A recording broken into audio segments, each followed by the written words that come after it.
चलिए आज हम लोग जानेंगे एसी फ्रिज में प्रयोग होने वाले महत्वपूर्ण टूल्स यानी मेन टूल्स। देखिए यहाँ पे ये जो टूल्स रखे हुए हैं ये सिर्फ एसी और फ्रिज में है और वो भी इंपॉर्टेंट है यानी जरूरी है, यानी इतने टूल्स अगर आपके पास हैं तो एसी फ्रिज में हर काम कर सकते हैं। तो यहाँ पर हम एक एक टूल्स को बारीकी से समझेंगे। इससे पहले जो आप 40 टूल्स का हमने नाम लिखा है उन टूल्सों के बारे में भी समझेंगे कि जो 40 टूल्स हैं उसमें क्या क्या इसमें नहीं है और वो अगर नहीं है तो उसका काम इनमें से कौन सा टूल्स है जो कर सकता है। तो इसी के बारे में हम पूरा डिटेल में समझेंगे।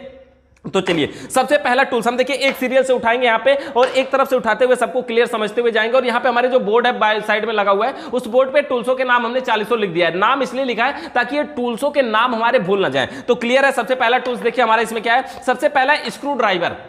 स्क्रू ड्राइवर क्या होता है? देखिए स्क्रू ड्राइवर का मतलब होता है पेचकस। और ये जो स्क्रू ड्राइवर है ना, जानते हैं ना कि मिस्त्री के पास दो चीज होना सबसे महत्वपूर्ण है, एक तो स्क्रू ड्राइवर और एक कॉम्बिनेशन प्लायर। ये दो चीज सबसे महत्वपूर्ण है। अगर ये दो है ना तो हम फ्रिज बनाने जा सकते हैं, इतने से काम शुरू कर सकते हैं। तो देखिए एक हमारा ये स्क्रू ड्राइवर हमारे पास होना चाहिए। देखिए हमारे पास जो स्क्रू ड्राइवर है ना वो कितने टाइप्स के हैं। एक है ये देखिए उसकी साइज से थोड़ा सा बड़ा है, ये उसी के जैसा है। और देखिए ये तीसरा एक है, ये उससे भी छोटा है देख रहे हैं ना। लेकिन सबका अलग अलग जगह पे अलग अलग काम है। ऐसा नहीं कि नहीं बड़े वाले का काम भाई छोटा वाला कर देगा या फिर छोटे वाले का काम बड़ा वाला कर देगा, ऐसा नहीं है। बहुत सारी जगहों पे ये छोटा वाला काम नहीं करेगा, लेकिन जहां छोटा वाला काम करेगा वहां ये बड़ा वाला काम नहीं कर सकता। जैसे होता है ना कि जहां सुई काम करते वहां तलवार घोंपेंगे, काम करेगा वो नहीं करेगा, नुकसान करेगा ना। उसी तरह से जो फ्रिज होती है ना, फ्रिज के अंदर इवापोरेटर वगैरह होते हैं ना, उसमें का अगर रिंच खोलना है, उसमें का नट बोल्ट खोलना है तो ये छोटा वाला स्क्रू ड्राइवर, मतलब समझिए ये प्लस माइनस में बहुत ही जबरदस्त मजबूत है। ऐसा नहीं कि नहीं छोटा है तो हल्का है, नहीं मजबूत है। तो ये हमारे स्क्रू ड्राइवर। एक हमारे पास नॉर्मल स्क्रू ड्राइवर भी है। कुछ स्क्रू ड्राइवरों का क्या होता है, ये जो पॉइंट है ये राड,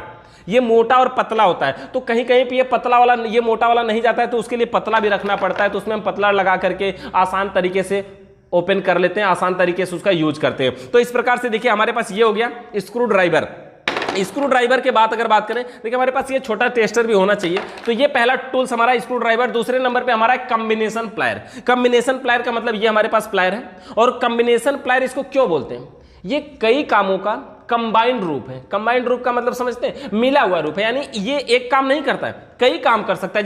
जैसे देखिए इसके आगे का ये जो पॉइंट है ना, ये पकड़ने के लिए, कोई चीज पकड़ने के लिए, बीच में ये पॉइंट है ना कोई चीज दबाने के लिए, लास्ट का ये पॉइंट है ना कोई चीज काटने के लिए, और इसके ऊपर ये पतला सा पॉइंट होता है ना, ये नोकीला होता है। ये पतली सी तिल्ली वगैरह ना, जैसे ये पतली सी कोई पाइप वगैरह है ना, जैसे इसको है, तो ये सब काटने के लिए होता है। कैसे इससे काटते हैं? ऐसे थोड़ा सा उठाएंगे तो ये सीधे पोजीशन पे इसमें चला जाएगा और ऐसे देखिए करके ऐसे इसको मोड़ेंगे, देखिए कट करके गिर गया। तो ये टूल्स, ये जो ऊपर का पॉइंट है, इससे हम कोई पतली चीज वगैरह काटने के लिए, हम तार वार है कोई सा, तो ये काटने के लिए हम इसका यूज कर लेते हैं। वो थोड़ा हार्ड होना चाहिए, ऐसी चीज काटता है वो, जैसे तीर होती है ना ऐसी चीजों को काटता है। ऐसा नहीं वायर जो हमारे नॉर्मल वायर है उसको काटने के लिए इसको यूज नहीं करते हैं। तो ये क्या हमारा कॉम्बिनेशन प्लायर। तो कोई भी मिस्त्री हो, अगर वो कहीं रिपेयरिंग के लिए, कोई काम करने के लिए कहीं जा रहा है, तो आपके पास ये टूल्स होना जरूरी है। कौन सा है? Combination plier. क्यों इसको कॉम्बिनेशन प्लायर बोलते हैं? क्योंकि कई कामों का कंबाइंड रूप है, मतलब ये कई काम कर सकता है, कई कामों का कंबाइंड रूप है, इसलिए हम बोलते हैं इसको कॉम्बिनेशन प्लायर। नेक्स्ट हमारा टूल्स इसमें एडजस्टेबल रिंच। देखिए एडजस्टेबल रिंच क्या होता है? देखिए वो एडजस्टेबल रिंच को आप जानते होंगे, अभी यहाँ पे नहीं है,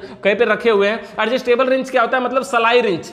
सब लोग देखें ना अपने घरों पे यूज करते हैं। बेसिक सलाई रिंच मतलब जिसको हम अपनी जरूरत के अनुसार छोटा बड़ा कर सकते हैं, जिसको हम अपनी जरूरत के अनुसार एडजस्ट कर सकते हैं, उसे एडजस्टेबल रिंच बोलते हैं। मतलब एक ऐसा रिंच जिसको हम अपनी जरूरत के हिसाब से एडजस्ट कर लें, उसे हम बोलते हैं एडजस्टेबल रिंच। तो एडजस्टेबल रिंच हमारा क्या होता है? सलाई रिंच, जिसको हम छोटा बड़ा कर सकते हैं। उसके बाद देखिए एडजस्टेबल रिंच के बाद हमारे पास हेक्सा मशीन।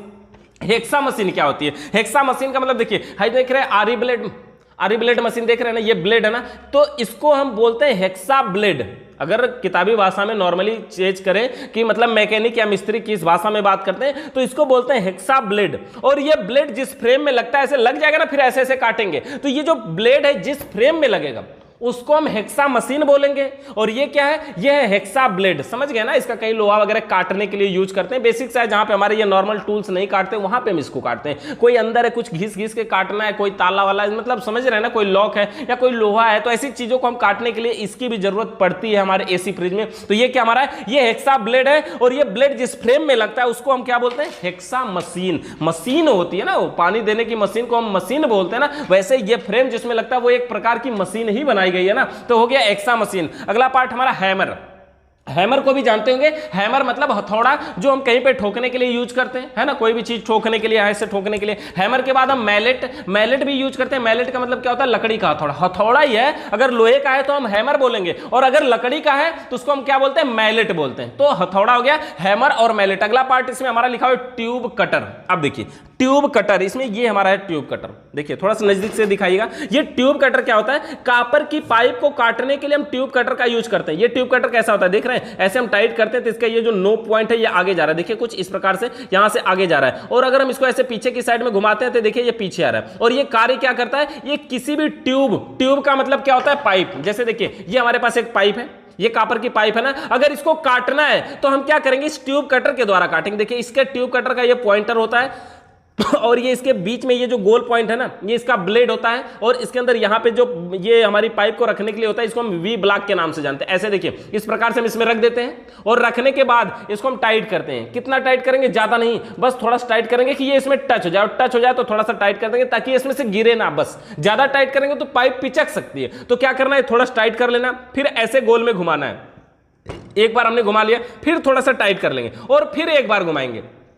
ठीक है, 2 बार हमने घुमा लिया, फिर थोड़ा सा टाइट करेंगे और फिर एक बार घुमाएंगे। देखिए बस 3 बार में ये क्या होगा? ज्यादा से ज्यादा 4 बार घुमाएंगे और ये क्या होगा? कट जाएगा। देखिए और इतना बढ़िया कटेगा, इतना स्मूथ कटेगा, मतलब देखिए एकदम गोल कटेगा। आप अगर इसको आरी ब्लेड से काटते तो शायद ऐसा नहीं काट पाते। इसको अगर आरी ब्लेड से काटते तो ऐसा नहीं करता, एकदम बढ़िया, एकदम बारीकी, एकदम गोल कटता है। इतना जबरदस्त कटता है कि इसको आप अगर आरी ब्लेड, ये हेक्सा ब्लेड से रगड़ रगड़ के काटेंगे ना, ऐसा नहीं कटेगा जैसा ही कटता है। लेकिन ये बनाई है ना उसीलिए ट्यूब कटर। ट्यूब का मतलब क्या होता है? पाइप। ट्यूब का मतलब पाइप होता है। जैसे हमारे साइकिल में ट्यूब यूज होता है ना, ट्यूब पंचर हो जाता है ना, ट्यूब का मतलब होता है पाइप। उसमें क्या होती है? हवा भरी होती है ना, उसी तरह से ये भी ट्यूब है। और ट्यूब को काटने वाले कटर को ट्यूब कटर बोलते हैं। ट्यूब मतलब पाइप को, काटने वाले कटर को ट्यूब कटर के नाम से जाना जाता है। ये क्या हमारा है? Tube cutter. ट्यूब कटर और भी बनावट के हिसाब से आते हैं, डिजाइन के हिसाब से आते हैं। कुछ जगह ऐसी होती है ना, ये जो ट्यूब कटर है इसकी जो साइज है, अब देखिए यहां पे ऐसे पकड़ के हम इसको घुमा ले रहे हैं, ठीक है, घुमा ले रहे हैं। तो कुछ जगह ऐसी होती है, एसी फ्रिज की जो पाइपें लगी होती है, तो उसमें ये घुमाने के लिए ये इतनी ऊंची है ना, तो जगह नहीं मिलती। तो क्या होता है? एक ट्यूब कटर छोटा भी आता है, गोल भी आता है। छोटा जो होता है इससे सस्ता भी रहता है, इतने बड़ा रहेगा, वो पाइप को ऊपर ही धीरे धीरे घूम लेगा, इतने जगह में, कम से कम जगह में घूम लेगा, तो वो भी ट्यूब कटर होता है। ट्यूब कटर मतलब किसी भी प्रकार का पाइप को काटने वाले टूल्स को ट्यूब कटर बोलते हैं। और ये ट्यूब कटर है, और ट्यूब कटर की बनावट और भी तरीके की होती है, ये बताने का मकसद। तो ये हो गया हमारा ट्यूब कटर। अच्छा, ट्यूब कटर के बाद होती है फाइल। फाइल मतलब रेती। रेती क्या होती है? कहीं पे कोई जंग वगैरह लग गया, कोई मतलब उसको छुड़ाना है, साफ करना है, तो वहां पे हम रेती का यूज करते हैं। वो गया हमारा फाइल। फाइल के बाद देखिए हमारे टूल्स में क्या है? स्वांगी टूल। अब देखिए ये हमारा स्वांगी टूल।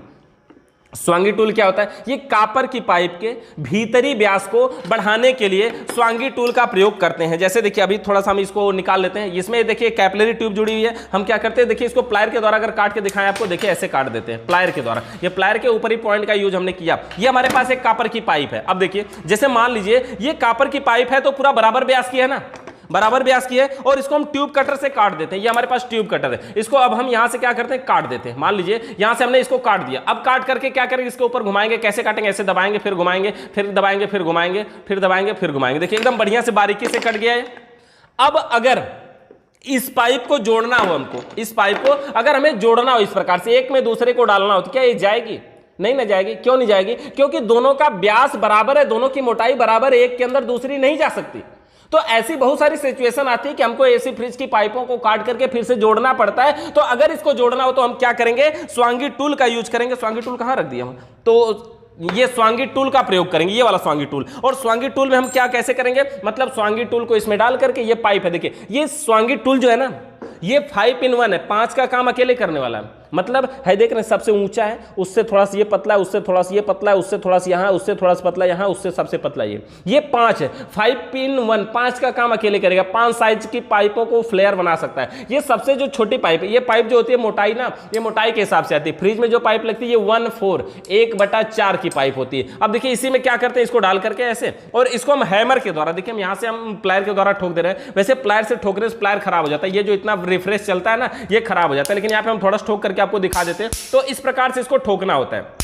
ठीक है। और किसी कारण से अगर देखिए ये ऐसा हो रहा है कि हम इसको ठोक रहे हैं और हाथ से स्लिप कर रहा है, तो हम और भी टूल्स का यूज कर सकते हैं। दिखाते हैं आपको और दूसरे का क्या यूज कर सकते हैं। देखिए जैसे मान लीजिए स्लिप कर रहा है, हमको ठोकने में दिक्कत हो रहा है, तो हमारे पास एक अगला टूल्स होता है जिसको हम फ्लेयरिंग टूल में इसका नाम है। तो अभी हम इसको समझते हैं, उससे पहले समझ लेते हैं। देखिए ये फ्लेयरिंग टूल का भाग है और इसमें अलग अलग साइज के सांचे बने होते हैं। हर सांचों पे लिखा होता है किसके अंदर कौन सी पाइप किसके अंदर लगेगी। देखिए इधर कौन सी पाइप लगेगी, ये है 1/4, इस पे देखिए लिखा है 1/4, दिखाइए 1/4 लिखा हुआ है, यहाँ पे लिखा है ना इसके अंदर 1/4। तो ये जो पाइप हमारी है 1/4 साइज की है, यानी कि 1/4 वाले में इसको लगाना है। तो हम क्या करेंगे, इसको थोड़ा ढीला करेंगे यहाँ से और इसको 1/4 वाले में लगाएंगे। दोनों तरफ से हम ढीला कर सकते हैं, देखिए दोनों तरफ से ढीला कर सकते हैं। तो इस प्रकार से पाइप को लगाना है, ठीक है, यहाँ से। और थोड़ा सा हम क्या करेंगे, देखिए इसको बाहर निकाल लेंगे। हमको ये पकड़ने का काम कर दिया कुल मिलाकर के, ये पीछे नहीं जाने देगा। और दोनों तरफ से हम इसको क्या करते हैं, टाइट कर लेते हैं। देखिए हमने टाइट कर लिया। करना क्या, हमें इसमें फ्लेयर बनाना है। कैसे बनाएंगे, ये स्वांगी टूल के द्वारा इसके व्यास को बढ़ाना है। तो यहां इसमें डाल करके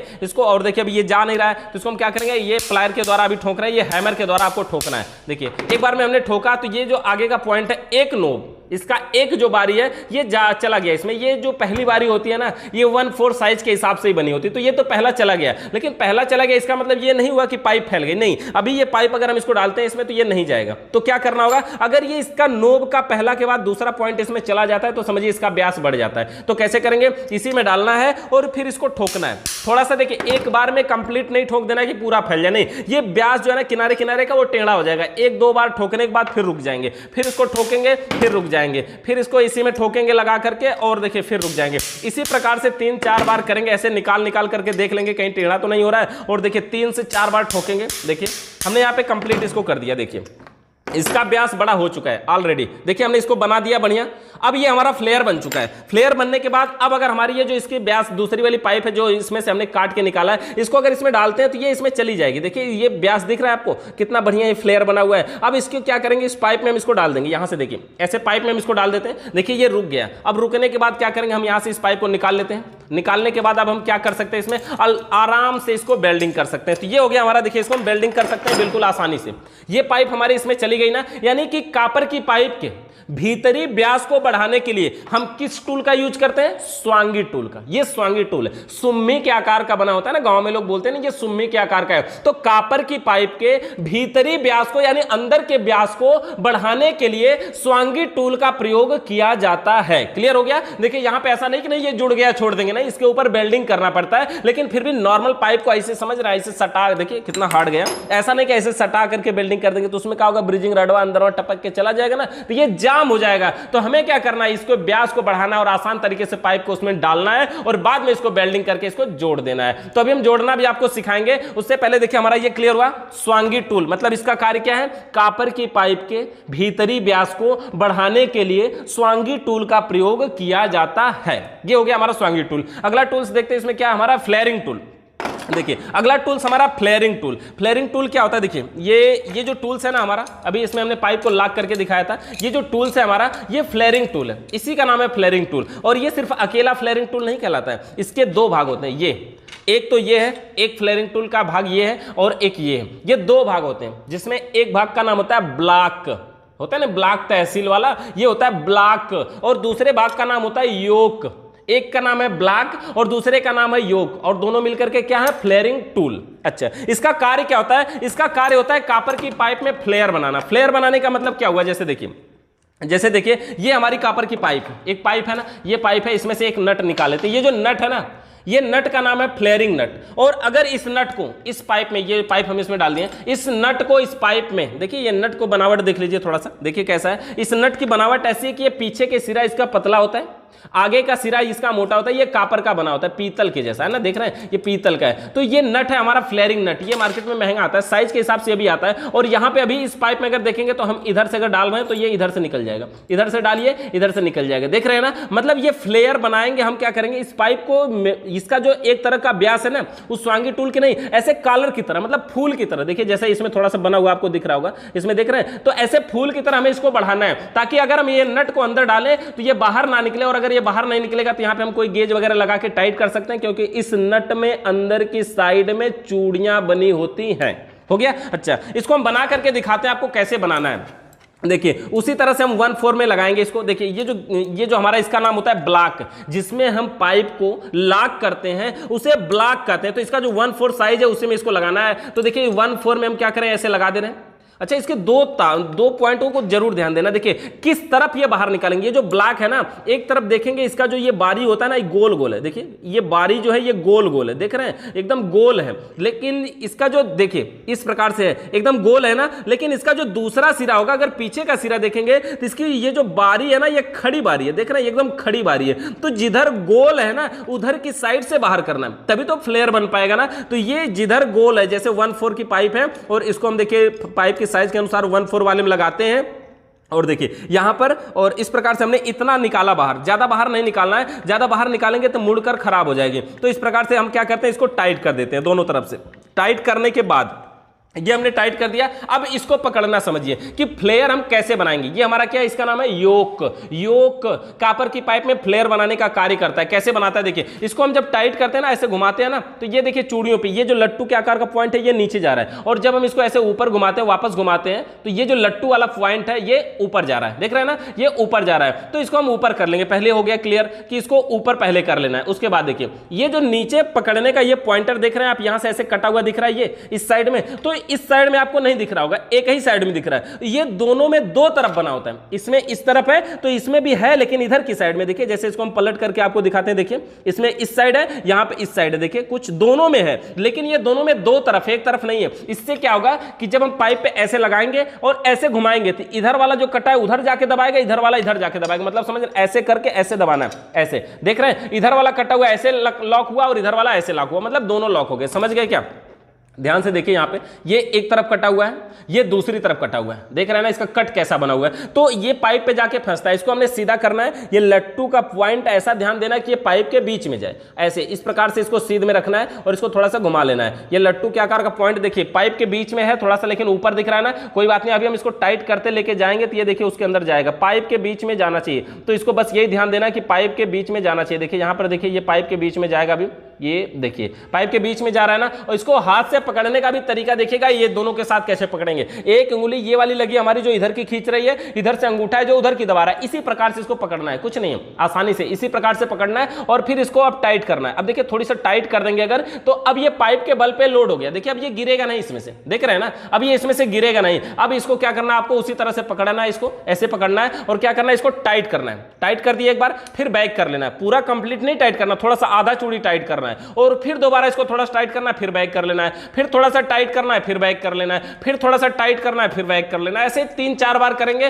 और उसके बाद ये खुद ही टाइट नहीं होगा। उसके बाद आप टाइट करने की कोशिश भी करेंगे ना, ये टाइट नहीं होगा। फिर जब नहीं होगा टाइट तो इसको क्या करेंगे, अब हम खोल के निकाल लेंगे। मतलब क्या हुआ, ये फ्लेयर बन चुका जैसा हम बनाना चाहते हैं। देखिए कैसा बना हुआ है, यहां पर देखिए पाइप में, यहां पे देखिए पाइप में एकदम बढ़िया गोल सा फ्लेयर बना हुआ दिख रहा है ना, कितना जबरदस्त गोल सा फ्लेयर बना हुआ दिख रहा है ना। पाइप को हम निकाल करके फ्लेयरिंग नट लगा के आपको दिखाते हैं। देखिए हम इसको क्या करते हैं, खोल के ढीला कर लेते हैं, इस साइड से भी हम खोल देते हैं, इसको दोनों तरफ खोल दिया और पाइप को हम निकाल लिए बाहर। ये देखिए फ्लेयर बना, तो कैसा फ्लेयर बना, इसी को हम बोलते हैं फ्लेयरिंग टूल। फ्लेयरिंग टूल के द्वारा ये फ्लेयर बनता है। देख रहे हैं कैसे बना, कलर की तरह। ये इसका जो व्यास है देखें कितना बढ़िया तरीके से फैला हुआ है। ऐसा नहीं, ये स्वांगी टूल से अगर फैलाते तो हम दूसरे ढंग का फैलता ना। स्वांगी टूल तो सुम्मी लेके उसमें हम ठोकते हैं तो वो भीतरी व्यास को बढ़ाता है ताकि दूसरी पाइप उसमें जा सके और दूर तक फैलाता है। लेकिन ये तो एकदम कॉलर ऐसे फूल की तरह, समझ, ऐसे खिला करके बनाता है। अब देखिए इस नट को अब अगर हम क्या करेंगे, ऐसे लगाएंगे इस साइड से और इसके जो आगे का सिरा चौड़ा होता है वहां जाएगा। देखिए अब यहां से ये आगे नहीं जाएगा, देख रहे हैं ना, यहां से आगे अब ये नहीं जाएगा। अब इसकी जरूरत कहां पड़ती है, जैसे कोई गेज है, ये गेज है ना,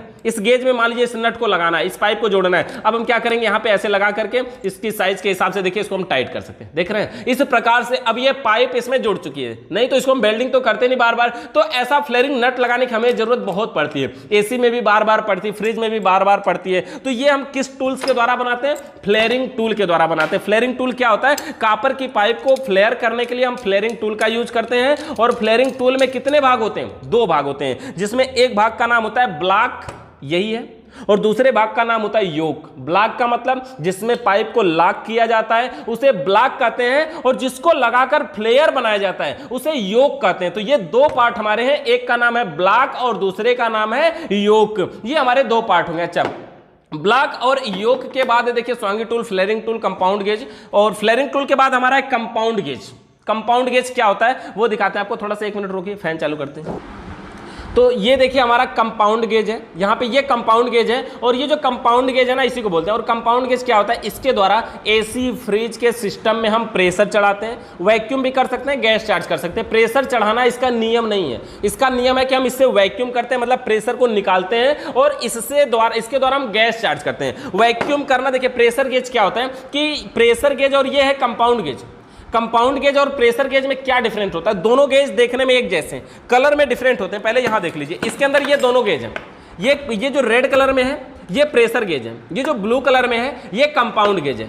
ये एक प्रेशर गेज है, ये कंपाउंड गेज है, ये दोनों मिला दिए गए ना, तो इस गेज को अब हम बोलते हैं मैनीफोल्ड वाल्व या मैनीफोल्ड गेज। ये हमारा गेज कौन सा है, ये मैनीफोल्ड गेज है, मतलब दोनों गेजों का मिश्रित रूप है। लेकिन यहां पर ये जो हमारे पास है ये एक ही गेज है। अगर आपके पास केवल ये कंपाउंड गेज हो तो आप एसी फ्रिज में सब काम कर सकते हैं, ऐसा नहीं कि नहीं कोई काम नहीं होगा। आप इसी से प्रेशर भी चढ़ा सकते हैं, इसी से वैक्यूम भी कर सकते हैं, इसी से गैस चार्ज भी कर सकते हैं, सारे काम इससे कर सकते हैं। लेकिन अगर ये है तो ये स्पेशली है, रेड वाला देख रहे हैं, ये खाली प्रेशर भरने के लिए यूज किया जाता है। भरने का मतलब समझ रहे हैं ना, प्रेशर भरना मतलब खतरे की बात है ना, हवा भरते हैं उसमें, और हवा भरने के लिए इस गेज का यूज करते हैं, और हवा निकालने के लिए इस ब्लू वाले का करते हैं, और गैस चार्ज करने के लिए भी हम इस ब्लू वाले का करते हैं। हवा भरना, इसके द्वारा हम क्या करते हैं, हवा भर के लीक चेक करते हैं, कहीं उसकी पाइप में कोई लीक तो नहीं है, उस समय हम ये रेड वाले गेज का यूज करते हैं। एक गेज को क्लियर समझिए, उसके बाद दूसरा समझ में आएगा।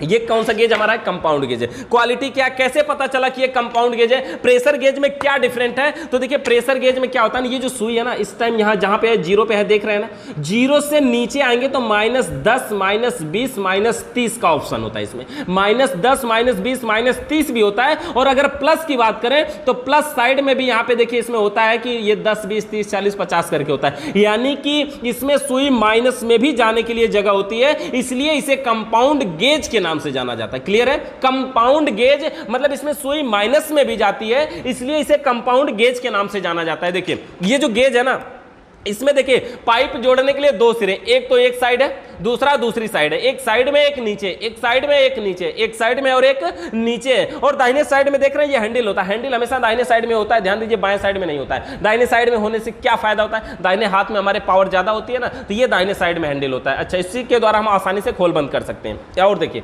जब ये हैंडल खुला हो, ऐसे इसको हैंडल को खुला रहते हैं, ऐसे खुला है, जब ये हैंडल खुला है तो देख रहे हैं ये जो राड है ना, ध्यान से केयर करिएगा, ये जो राड है जब हम इसको खोल रहे हैं तो ये बाहर निकल रहा है, और जब हम अगर इसको टाइट करेंगे तो ये क्या हो रहा है, अंदर जा रहा है। ये जब टाइट कर रहे हैं तो देखिए इसमें क्या हो रहा है, ये अंदर जा रहा है। तो इससे क्या फर्क पड़ रहा है, देखिए जब हम इस गेज में अगर इस हैंडल को बंद कर लें और इस गेज में अब इधर से मुंह लगा के फूकेंगे ना, ऐसे अगर हम इधर से फूकते हैं तो इधर से हवा नहीं निकलेगी, अगर इधर से फूकेंगे तो इधर से भी हवा नहीं निकलेगी। लेकिन अगर इस गेज में साइड से आप कितनी भी पावर लगा लीजिए, ये सुई हिलने वाली नहीं है, ये सुई हिलने वाली नहीं है। लेकिन अगर नीचे से इस समय फेंका जाए, गेज का हैंडल बंद है, तब भी अगर नीचे से फूंका जाए तो सुई पे संपर्क जाएगा और सुई ऊपर बढ़ेगी। अगर आपके अंदर इतनी पावर है कि सुई को बढ़ा सके तो आप बढ़ा सकते हैं।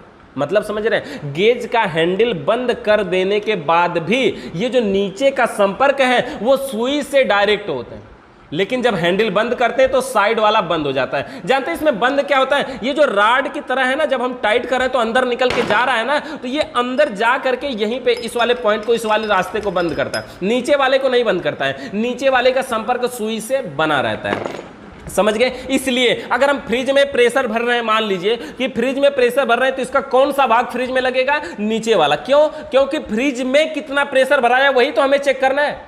तो ये जो निचला सिरा यही बताएगा कि किसी भी चीज में कितना प्रेशर है। जैसे मान लीजिए कि इस गैस में, इसमें कितना हवा है, कितनी गैस है, तो हम ये निचला लगाएंगे तभी तो ये दबाव को बता पाएगा। साइड वाला लगाएंगे, गेज का हैंडल बंद रहेगा तो ये बता पाएगा नहीं ना, इसलिए निचले से ही बता पाएगा कि हैंडल बंद रहने के बाद भी बताना चाहिए, तो निचले से ही बताएगा ये कि इसमें कितना प्रेशर है। इसी तरह से ये कौन सा गेज हमारा है, कंपाउंड गेज। मार्केट में 200 रुपए 250 रुपए के आसपास ये आता है, बढ़िया, इसकी जरूरत इंपॉर्टेंट है, महत्वपूर्ण टूल्स है आपके पास। अगर ये कंपाउंड गेज है तो ये मैनीफोल्ड वाल्व भी लेने की जरूरत नहीं पड़ेगी, ये महत्वपूर्ण टूल्स है, छोटा टूल्स है ना, इसी से आप सारे काम कर सकते हैं। इससे प्रेशर भी चढ़ा सकते हैं क्योंकि इसमें सुई प्लस में भी जाती है, इससे वैक्यूम भी कर सकते हैं क्योंकि इसमें सुई माइनस में भी जाती है, और गैस चार्ज करने के लिए तो है ही, पाउंड के हिसाब से बताता है। ये कंपाउंड गेज है, पाउंड के हिसाब से बताता है। 10 ग्राम बराबर 1 पाउंड, यानी कि इसकी जो सुई है ना, जीरो के बाद अगर इसकी जो सुई है जीरो के बाद अगर 10 तक चली जाए ना, तो 10 तक जाने का ये मतलब होता है कि 10 तक जाने का इसमें ये मतलब होता है कि इसमें 100 ग्राम गैस चार्ज हो चुकी है। समझ रहे हैं, 100 ग्राम गैस चार्ज हो चुकी है 10 तक जाने का मतलब 10 ग्राम बराबर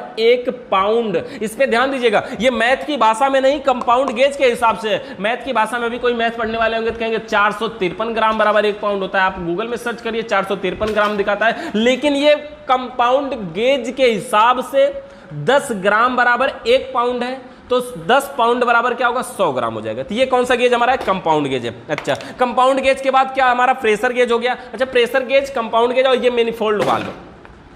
अगर ये अलग होता, ये अलग था तो हमारा कंपाउंड गेज है, ये अलग होता तो ये हमारा प्रेशर गेज है। दोनों मिल गया तो मैनिफोल्ड गेज यानी मैनिफोल्ड वाल्व। देखिए अब समझिए, इसके अंदर से देखिए टोटल 3 पाइपें हैं, देख रहे हैं यहां पर, इसमें से 3 पाइपें निकली हुई हैं और पाइपों का कलर भी देख सकते हैं कि जो ब्लू वाले उसके नीचे ब्लू निकलता है, जो रेड वाली उसके नीचे से रेड निकलता है और जो येलो वाली वो बीच से निकलता है। इसका मतलब ये हुआ, ये जो बीच वाली पाइप होती है ना, इसमें ये इनपुट होती, इनपुट, इन का मतलब जहां से हम गैस को अंदर लेते हैं, और ये जो दोनों है ये दोनों के दोनों आउटपुट है।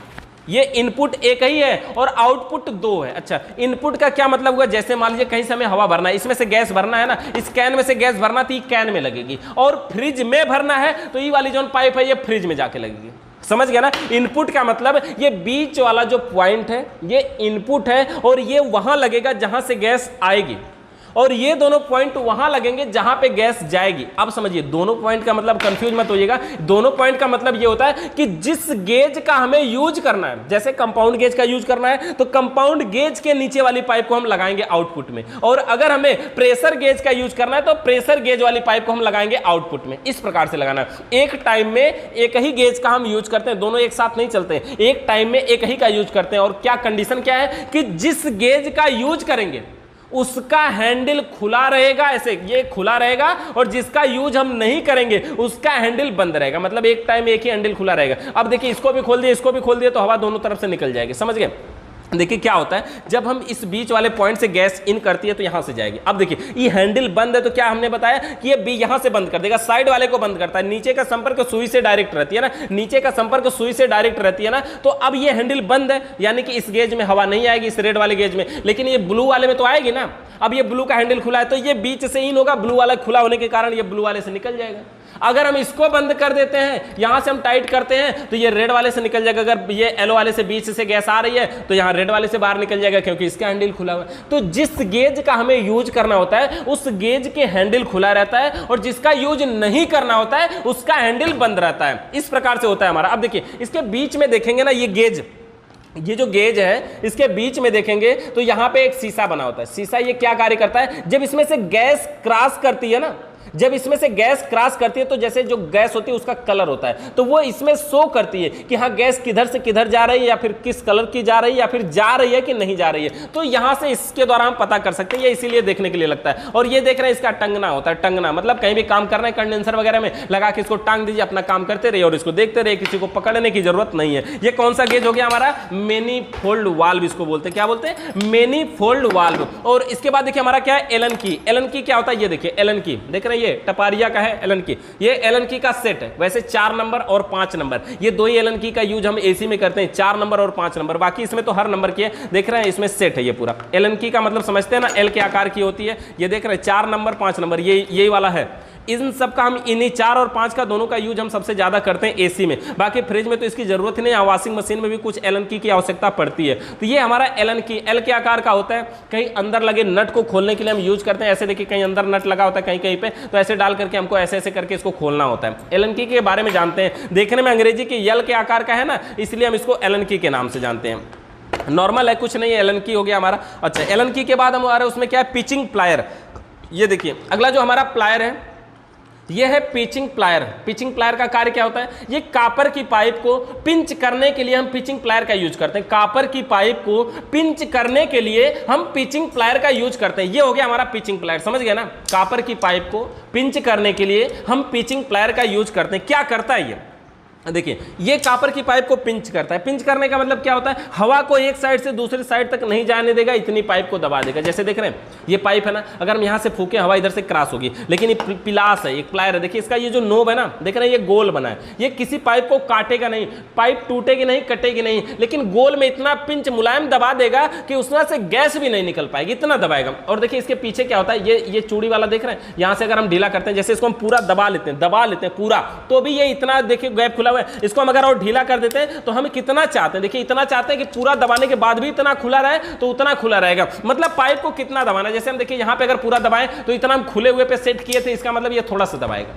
हम कितना दबाना है, कितना अच्छा, क्या दबा के पूरा सटा देना है, तो हम क्या करेंगे, इसको सटाने के जितना हम इसको टाइट कर लेंगे, देखिए इतना सटाना है, अच्छा है, इसमें से भी हवा भी क्रॉस नहीं करनी चाहिए, तो इतना सटाने के लिए हम क्या करेंगे, उतना सटा करके और उसके बाद इसको लगाएंगे इस पे और फिर इसको दबाएंगे, ऐसे पिंच कर देंगे। देखिए ये पिंच हो गया, दबने के बाद दबा हुआ रुक भी जाता है। तो देखिए ये पाइप पूरी तरह से दब चुकी है। अब देखिए खोलने के लिए ये एक छोटा सा पॉइंट दिया होता है, इन दोनों को आप ऐसे मिलाइए, ये खुल जाता है, इन दोनों को ऐसे मिलाएंगे, ये खुल जाता है। देखिए ये पाइप देखिए आप किस प्रकार से ये दबा हुआ है, और इतना बेहतरीन दबा हुआ होता है कि इसमें से गैस तक क्रॉस नहीं कर पाती, इतना बढ़िया दबा होता है, इसमें से गैस भी नहीं निकल सकती। समझ गए ना, ये क्या हमारा है, ये पिचिंग प्लायर है। कॉपर की पाइप को पिंच करने के लिए हम पिचिंग प्लायर का यूज करते हैं, कॉपर की पाइप को पिंच करने के लिए हम पिचिंग प्लायर का यूज करते हैं। तो हो गया हमारा पिचिंग प्लायर, समझ गया ना। वैसे सबसे बड़ी बात बताएं, इस प्लायर की अब जरूरत नहीं है, आपको लेने की कोई जरूरत नहीं है, आप इसके बिना भी काम कर सकते हैं, क्योंकि एक वाल्व आ गया इस टाइम, एनआरबी वाल्व के नाम से जाना जाता है। आगे टूल्स में भी नंबर में आ रहा था, हम आपको इसको समझा रहे हैं। देखिए ये एनआरबी वाल्व होता है,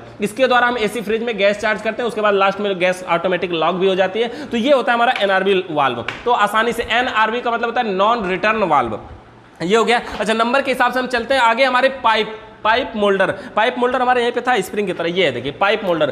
कॉपर की पाइप को मोड़ने के लिए पाइप मोल्डर का यूज किया जाता है। जैसे क्या है ना, एसी फ्रिज का जो सिस्टम होता है, एसी है मान लीजिए, अब एसी का स्प्लिट एसी है, तो आधी भाग छत पे रखा जाता है, आधा भाग कमरे के अंदर रखा जाता है। तो छत से नीचे तक पाइप आती है, और वो जो पाइप आती है ना, वो कैसे आती है, कहीं से मुड़ के आती है, छत है तो फिर नीचे आएगी, फिर ऐसे, तो मोड़ने की जरूरत पड़ती है ना जगह जगह पे। तो वो जो पाइप है वो मुड़ेगी कैसे, इस पाइप मोल्डर के द्वारा। अगर आप इसको हाथ से मोड़ेंगे तो क्या होगा, डायरेक्ट ऐसे मुड़ जाएगी, यल के आकार का मुड़ जाएगा, पाइप कहीं जाम हो जाएगी, गैस का बहाव रुक जाएगा, ठंडा नहीं करेगी। तो हमें कैसे मोड़ना है, इसको लगा करके और इसको अपनी जरूरत के अनुसार देखिए ऐसे इस प्रकार से गोल में पूरा बढ़िया से ऐसे मोड़ लेंगे। देखो हमने गोल में मोड़ा ना, इसके बाद क्या करेंगे, अब जो हमारी पाइप है इसको हम निकाल लेंगे और हमारा पाइप मोल्डर को भी निकालेंगे। तो ये जो मुड़ा, ये कुछ गोल में मुड़ना चाहिए। देखिए वैसे ये थोड़ा दब गया, थोड़ी ज्यादा मुड़ गया है ना, इसको थोड़ा और गोल में मोड़ना चाहिए। हम जैसे इसको मोड़ते ना, ऐसे करके फिर थोड़ी दूर दबा के, फिर थोड़ी दूर दबा के, तो ऐसे गोल बनाते तो ये गोल बनता है। ये थोड़ी से ज्यादा मुड़ गया है, लेकिन फिर भी इसमें गैस का बहाव रुका नहीं है, जाएगा।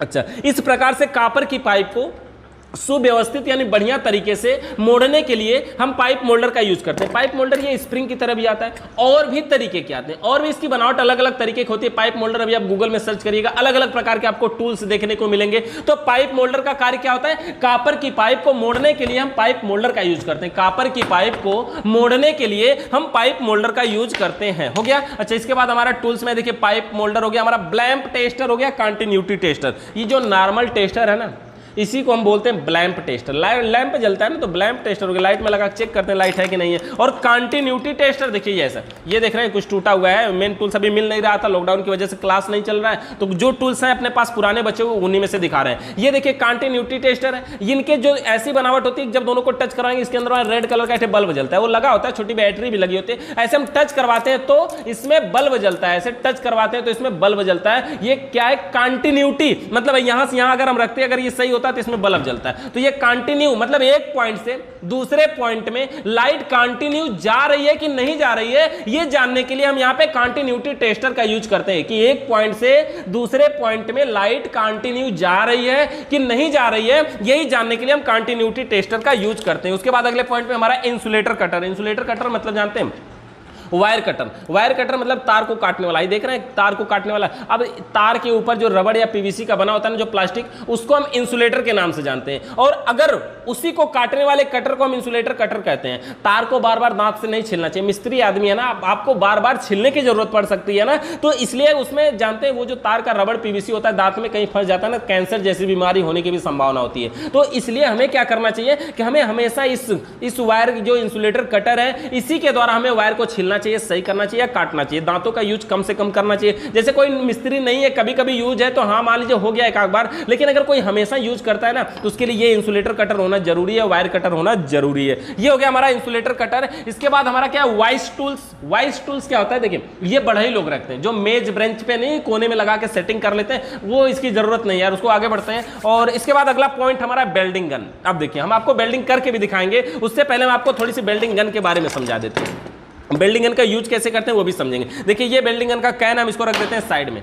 है क्या, ये बेल्डिंग गन है और एक ये भी बेल्डिंग गन है। ये दो बेल्डिंग गन है दोनों बेल्डिंग गन, लेकिन दोनों में डिफरेंट है। ये छोटा बेल्डिंग गन है, ये बड़ा बेल्डिंग गन है। इसको आप कहीं पे आसानी से लेके जा सकते हैं। इसको लेके जाने के लिए बड़का वाला सिलेंडर लेके जाना पड़ेगा। देख रहे हैं ये बड़ा वाला सिलेंडर, ये 5 लीटर वाला है। ऐसे सिलेंडर के साथ में यूज किया जाएगा ये बड़ा बेल्डिंग गन, लेकिन हाई छोटका वाला बेल्डिंग गन जो है ना, ये इसके साथ यूज किया जाएगा। देख रहे हैं ये कैन के साथ, मतलब आपको इतना चीज लेके जाइए, आराम से किसी के घर बेल्डिंग कर लीजिए। बड़ा सिलेंडर बड़ा बेल्डिंग गन लेके जाएंगे, बड़ी सारी समस्या होंगी। ये छोटा बेल्डिंग है, देखिए इसके आगे की ये जो पत्ती अलग से आती है, इतना बेल्डिंग गन में आता है। ये हमारा बेल्डिंग गन है, बेल्डिंग करने वाली ये गन है। ऐसा इसमें होता क्या है, देखिए इसके पॉइंट में ये इसका नो पॉइंट होता है। इसको हम क्या करते हैं, ऐसे इसको हम ऑन ऑफ करते हैं, ये घुमाने के लिए ये ऑन ऑफ करने वाला पॉइंट होता है। और ये बीच में पॉइंट है, इसको लगाना कैसे, ये हमारा एलपीजी ये गैस का कैन है। देखिए एलपीजी गैस नहीं होती, इसके अंदर ब्यूटेन गैस है। देख रहे हैं ब्यूटेन गैस है। और इसका जो हम एमआरपी दिखा है, इसमें लिखा है 225 ग्राम 260 रुपए का। देख रहे हैं 225 ग्राम 260 लिखा है। 100 रुपए का मार्केट में मिल जाएगा आसानी से। 80-100 का भी मिलता है, 80 रुपए में मिलता है, 90-100 में मिल जाता है आसानी से, किसी को भी मिल जाएगा।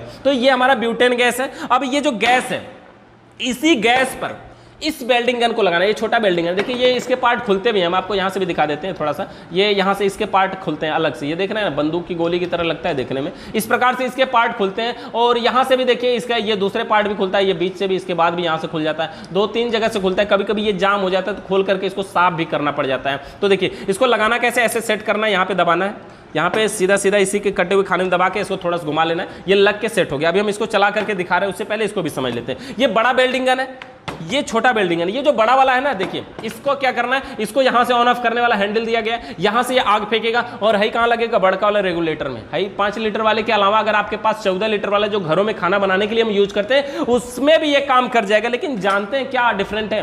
पहली बात तो किसी के घर जाएंगे तो अपना कैन लेके जाना चाहिए, उसके गैस को यूज नहीं करना चाहिए। दूसरी बात, इस बड़े वाले बेल्डिंग गन का यूज आपको कब करना चाहिए, जब आपकी कोई स्थिर दुकान हो, शॉप हो, और लोग जिस चीजों को वहां लेकर आते हो बनाने के लिए, वहां पे आपको ये बड़ा वाला रखना चाहिए। कारण क्या है, ये जो कैन है ना, आप देखा है, हम आपको 100 रुपए में हमने आपको बताया कि 225 ग्राम मिलता है। इसका मतलब 225 मतलब लगभग 1 लीटर का रेट लगभग 400 रुपए के आसपास है। सोच रहे हैं ना, 400 रुपया किलो ये ब्यूटेन गैस मिल रही है। और जो एलपीजी गैस आप लेंगे 100 रुपये में 1 किलो मिल जाएगी। तो अगर आपकी स्थिर दुकान है तो एक सिलेंडर रखिए, एक बड़ा बेल्डिंग रखिए, बेल्डिंग करते रहिए, हमेशा बढ़िया काम करेगा। ये छोटा वाला थोड़ी सी महंगा पड़ जाता है, इसीलिए आप बड़ा वाला बेल्डिंग गन भी रख सकते हैं अगर आपके पास। लेकिन चाहे तो छोटे वाले से भी पूरा काम कर सकते हैं। एक समस्या होती है, इसमें गैस रिफिल नहीं होती। आप इसकी गैस को इसमें भर लें, ऐसा नहीं होता। अभी वीडियो देखेंगे तो बहुत सारी मिल जाएगी, लेकिन वो सक्सेस नहीं है या कुल मिला के है ही नहीं। तो इस प्रकार से इसमें गैस दोबारा नहीं भरा जा सकता और इसको यूज करके फेंक दिया जाता है, दूसरा फिर से खरीद के लाया जाता है। अच्छा, ये हो गया हमारा देखिए बड़ा बेल्डिंग गन। इसका ये रेगुलेटर, इसको हम बोलते हैं रेगुलेटर, मतलब इसको घुमा करके ऑन ऑफ करने वाला। चलिए इसके द्वारा हम करते हैं क्या, पाइप को बेल्डिंग करते हैं, जोड़ते हैं। अच्छा, पाइप को हम कोई जोड़ करके देखते हैं कि अभी हमने एक पाइप को यहाँ पे फ्लेयर बनाया था,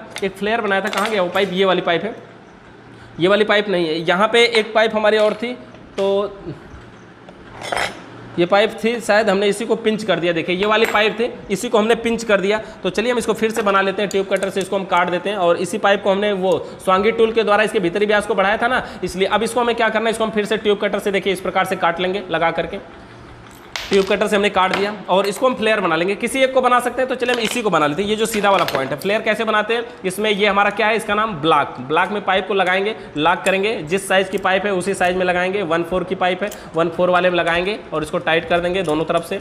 और टाइट दोनों तरफ से करने के बाद क्या करेंगे, कौन सा टूल्स लेंगे, स्वांगी टूल, जो सुम्मी के आकार का बना होता है, ये वाला हमारा स्वांगी टूल। इसको बीच में ऐसे डालना है और ये प्लायर के द्वारा इस पर ठोकना है। यहाँ पे एक बार ठोका हमने, पहला वाला व्यास पूरा चला गया। उसके बाद फिर से ऐसे 2 बार 3 बार ऐसे हम थोड़ा थोड़ा ठोक करके फिर इसको निकाल के देख लिया करेंगे। बार बार इसको लगातार नहीं ठोकना है, बार बार ठोकने, लगातार ठोकने से क्या होगा, ये पाइप के फटने की संभावना होती है, पाइप फट सकती है। तो इस प्रकार से देखिए हम इसको ठोक लेते हैं और ये दूसरा पार्ट भी इसमें ठोक लिया हमने। ये फ्लेयरिंग टूल का काम हो गया, फ्लेयर बन चुका है। इसको हम यहाँ से हटा करके इसको पाइप को निकाल लेते हैं, इधर से भी ढीला कर लें तब निकलेगा।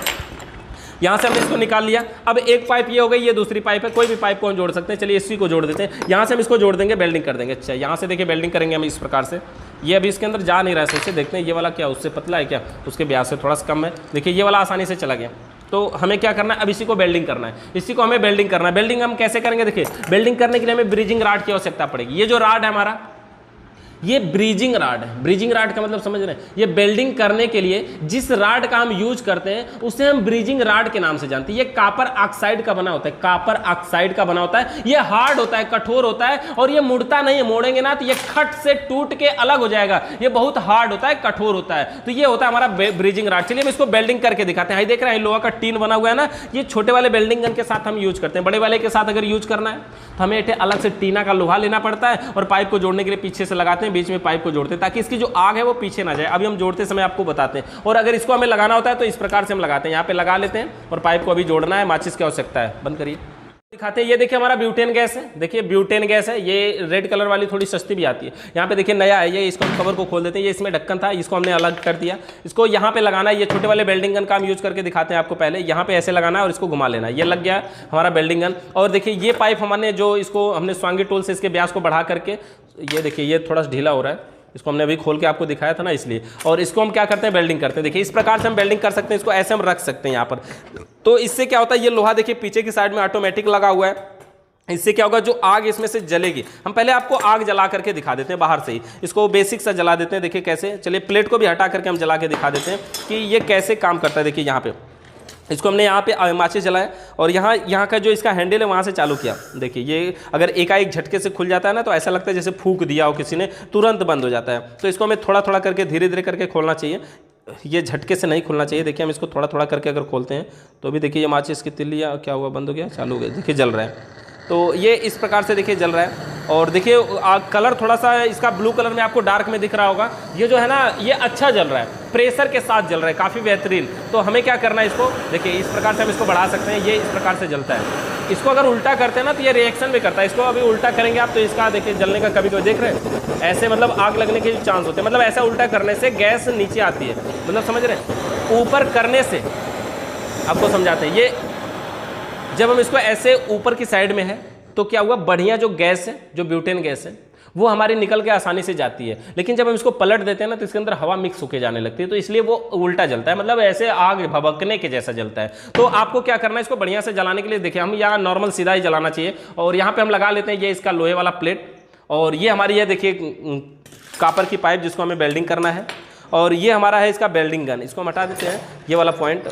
और ये हमारा इसका है वेल्डिंग गन। और इसको हम क्या करते हैं, देखिए यहाँ पर चलिए इसको माचिस को, तिल्ली को ऑन करते हैं, जलाते हैं, और यहाँ पर से हम इसको वेल्डिंग करेंगे। देखिएगा यहाँ पे देखिए ये वेल्डिंग नहीं है, ऐसा मत समझिएगा कि ये पहले से वेल्डिंग है। देख सकते हैं, इसको हम निकाल के दिखाते हैं। ये इसमें डाले क्यों है, किस लिए हमने डाला था, ताकि इसको हम अभी फ्लेयर बनाए हैं तो इसको डाले हैं। तो इसको हम यहाँ पर लगा लेते हैं, एक लगा करके, और यहाँ से हम इसको क्या करते हैं, माचिस की तिल्ली से इसको जलाते हैं, ऑन करते हैं, इसको चालू करते हैं। देखिए ये माचिस की तिल्ली भी नमी में आ गई है थोड़ा सा, तो इसको हम दूसरी जलाते हैं।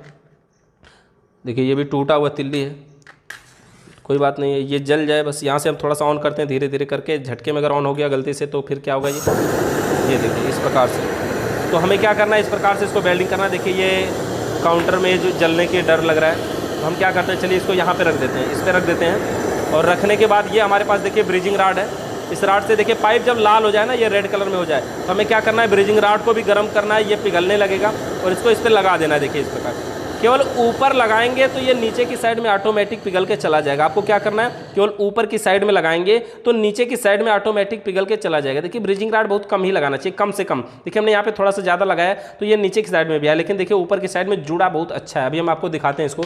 तो यहाँ पर हम इसको रख देते हैं और अपने प्लायर के द्वारा इसको पकड़ना चाहिए। देखिए तुरंत इसको टच करेंगे, पाइप दूर तक गर्म होती है। ये देखिए, तो ये जो हमारा देखिए कॉपर की पाइप जो है, देखिए बढ़िया तरीके से वेल्डिंग हो चुकी है, जुड़ चुकी है। ये देख रहे हैं, ये थोड़ा सा आपको ये वाला जो पॉइंट देख रहे हैं, ये क्या है, ये ब्रिजिंग राड पिघल के यहाँ पे आ गया है। ब्रिजिंग राड पिघल के आ गया मतलब ज़्यादा लग गया, लेकिन पाइप जहाँ पे जुड़ी है देखिए सटीक जुड़ी है, अच्छी जुड़ी है, बढ़िया जुड़ी है। मतलब इस प्रकार से हम पाइप को वेल्डिंग कर सकते हैं। और वेल्डिंग करने के बाद अगर हमें इसे खोलने की जरूरत पड़े तो इसी तरह से वेल्डिंग गन से हम फिर से गर्म करके इसको खोल के अलग भी कर सकते हैं। मतलब इसको मुश्किल से 1 मिनट का टाइम लगता है, ज़्यादा टाइम नहीं लगता है। 1 मिनट में हम इसको आसानी से वेल्डिंग कर सकते हैं किसी पाइप को। लेकिन ये सिर्फ कापर वेल्डिंग है, ऐसा मत समझिएगा कि नहीं चले घरे मोटरसाइकिल का कोई रिंग टूटा है तो जोड़ लें, ऐसी बात नहीं है। ये सिर्फ कापर वेल्डिंग है, बिल्कुल आसान तरीके से। अपने पास ये ब्रिजिंग राड होता है, देख रहे हैं ब्रिजिंग राड गर्म है, उल्टा साइड में हमने पकड़ लिया। ब्रिजिंग राड जो है ना ये मार्केट में 15-20 रुपए का मिल जाता है, ज्यादा लेने पे ये किलो के भाव मिलता है। तो ये ब्रिजिंग राड हो गया हमारा। और किस प्रकार से वेल्डिंग गन से हम इसको जोड़ते हैं आपने ये समझ लिया। ब्रिजिंग राड हमारा कॉपर ऑक्साइड का बना होता है, जिस गैस का यूज इसमें सिलेंडर में किया जाता है इसका ब्यूटेन नाम है। अगर हम बड़े वाले सिलेंडर के साथ करते हैं तो उसमें एलपीजी गैस होती है, एलपीजी का मतलब लिक्विड पेट्रोलियम गैस। तो इस प्रकार से ये हो गया हमारा वेल्डिंग गन। अच्छा, वेल्डिंग गन के बाद अगला टूल्स हमारा देखिए उसमें क्या है, ये सिलेंडर वाल्व हो गया हमारा। अच्छा, वाइस टू वेल्डिंग गन के बाद है डिजिटल मल्टीमीटर। ये है डिजिटल मल्टीमीटर। ये क्या है देखिए, ये हमारा मल्टीमीटर है। मल्टीमीटर का यूज हम नॉर्मली करते हैं और बहुत सारी जगहों पे करते हैं, चाहे वो हाउस वायरिंग हो, चाहे वो मोटर बाइंडिंग हो, चाहे वो फ्रिज हो, चाहे वो एसी हो, वॉशिंग मशीन हो, हर जगह करते हैं। और सबसे ज्यादा प्रयोग इसमें देखिए, ये ढेर सारी पॉइंट दिख रहा है ना आपको, कई इसमें ये ढेर सारा कि ऑन करने में भी कंफ्यूजन रहते हैं। तो इसमें 2 या 3 पॉइंटों का हम सबसे ज्यादा यूज करते हैं। सबसे पहले बात करें, ये जो दोनों वायर लगे हुए हैं देखिए, सबसे निचले सिरे में लगे हुए हैं, ऊपर का एक सिरा खाली है। ऊपर का सिरा हम एम्पियर चेक करने के लिए या फिर छोटे छोटे पार्टों को चेक करने के लिए हम इसका यूज करते हैं। बाकी हमें जो एसी फ्रिज में जरूरत, हम इन्हीं दोनों का यूज करेंगे। पहली बात हो गया। अच्छा, दूसरी पॉइंट इसमें यह है कि इसको ऑन कहां करना है। देखिए इसमें 2 टॉपिक है, 2 पॉइंट है। एक साइड में देखेंगे ना, इसमें यहां पे लिखा है वी मतलब बोल्ट, और इधर दूसरी साइड में भी देखेंगे तो यहां पे लिखा है वी मतलब बोल्ट। लेकिन वी के आगे इधर देखेंगे एक सीधी लाइन है और लाइन के नीचे ऐसे डॉट डॉट करके सीधा है। और लेकिन ये V के आगे जो सीधी लाइन है ना, इसका मतलब ये हुआ कि यहां डीसी करंट की बात हो रही है। डीसी का मतलब जो बैटरी की पावर है, प्लस माइनस की बात है। यानी बैटरी का वोल्ट अगर चेक करना है तो यहां से यहां तक हम बैटरी का वोल्ट चेक करते हैं। और अगर हमें लाइट का, खंबे वाली लाइट का बोल्ट चेक करना है तो यहां से यहां तक हम खंबे वाली लाइट का बोल्ट चेक करते हैं। बोल्ट के आगे ये लहराते हुए है ना, तो जो हमारी लाइट होती है, एसी करंट होता है, उसमें फ्रीक्वेंसी होती है। 1 सेकंड में 50 से 60 बार आती जाती, आती और आने और जाने की क्रिया को फ्रीक्वेंसी कहते हैं। तो इसका जो रेखा, इसका जो सिंबल है वो ऐसे लहराते हुए है, यानी इसको हम सरल रेखा में प्रदर्शित नहीं कर सकते। तो यहाँ एसी करंट का बोल्ट चेक करना है तो हम इसको चेक करते हैं। जैसे हम आपको चेक करके दिखाते हैं। ये जैसे हमारे यहाँ लाइट आ रही है ना, आपने, ये हमारा बोर्ड है, देखिए कहाँ वायर फंस रहा है, ये हमारा बोर्ड है। और इस बोर्ड में हम अगर आपको अभी दिखाएं कि कितनी वोल्ट लाइट आ रही है, देखिए ये हमारा बोर्ड है, इसमें कितनी लाइट आ रही है, तो ये बोल्ट पे हम चेक करेंगे। अच्छा, ये बोल्ट पे ऑन करने के बाद यहां पे लिखा है पहले पे 750 वोल्ट और दूसरे पे लिखा है 200 वोल्ट। तो अगर आपको लगता है कि लाइट 200 वोल्ट के अंदर ही है तो 200 वोल्ट पे रखिए, लेकिन 750 के अंदर हो सकती है तो 750 पे रखिए। क्योंकि हमारे यहाँ जो लाइट आती है 220 वोल्ट के करीब आती है, यानी 200 वोल्ट से ऊपर ही आती है। तो इसलिए हम यहाँ पे 750 वाले पे रखकर चेक करते हैं। देखिए 750 वाले पे हमने ऑन किया, ये 00 पॉइंटर है, इसको हम क्या करेंगे, बोल्ट में सीधा सप्लाई में लगाएंगे। ये हमारा बोर्ड है ना, ये देखिए इसका ये तार है ना, इसको सीधा लगाएंगे, मतलब सीधे एसी सप्लाई देकर के इसको चालू करना है, लगाना है। तो अभी आप इसमें देखेंगे, देखिए कितना आ रहा है, 196, 97, 191, यानी कि इस समय लाइट जो हमारी है वो थोड़ी कम आ रही है। 194, 95, 96 देख रहे हैं ना, इतनी वोल्ट लाइट आ रही है। तो इस प्रकार से ये हमारा वोल्ट है। और देखिए ऐसे हम चेक कर सकते हैं। तो ये दोनों वायर को हमें लगाना है, हाँ प्लस माइनस कोई में लग जाए कोई बात नहीं है। तो ये दोनों वायर है, यहाँ पे तो हम वोल्टेज चेक करते हैं। अच्छा, वोल्ट के अलावा इसके बाद हम यहाँ पे देखिए एम्पियर वगैरह चेक करते हैं। एम्पियर का यूज हम आगे बताएंगे कभी, और एम्पियर का यूज हम इस मल्टीमीटर के द्वारा चेक करने में बहुत सारा रिस्क रहता है, ये खराब भी हो जाता है जल्दी से। और सबसे नीचे, इसको उल्टा हम घुमा दिए, सबसे नीचे के 1 पॉइंट पहले यहाँ एक स्पीकर का सिंबल होता है। सबसे नीचे के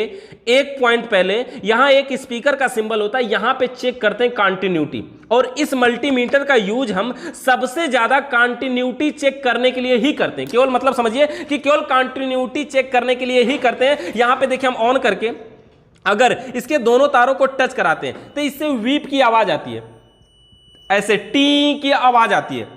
और ये जो आवाज है ना, ये सिर्फ एक ही जगह आती है और कहीं नहीं आती है। सिर्फ एक जगह ये आवाज आती है और कहीं नहीं आती है। मतलब समझ गया ना, ये जो वीप की आवाज है, ये आवाज सिर्फ एक जगह आती है और जहां आवाज आई समझिए वही कंटिन्यूटी पॉइंट है, वहीं से हमें कंटिन्यूटी चेक करना है। तो इसका यूज हम अधिकतम कंटिन्यूटी चेक करने के लिए या वोल्ट चेक करने के लिए हम करते हैं। और बाकी एम्पियर वगैरह चेक करने के लिए फिर हम अपना दूसरा मल्टीमीटर यूज करते हैं। थोड़ा सा फैन को चालू कर देते हैं। तो यहां पे देखिए हमारा ये हो गया डिजिटल मल्टीमीटर। और डिजिटल मल्टीमीटर के बाद अगला जो हमारा पार्ट है, डिजिटल मल्टीमीटर के बाद है सिलेंडर वाल्व।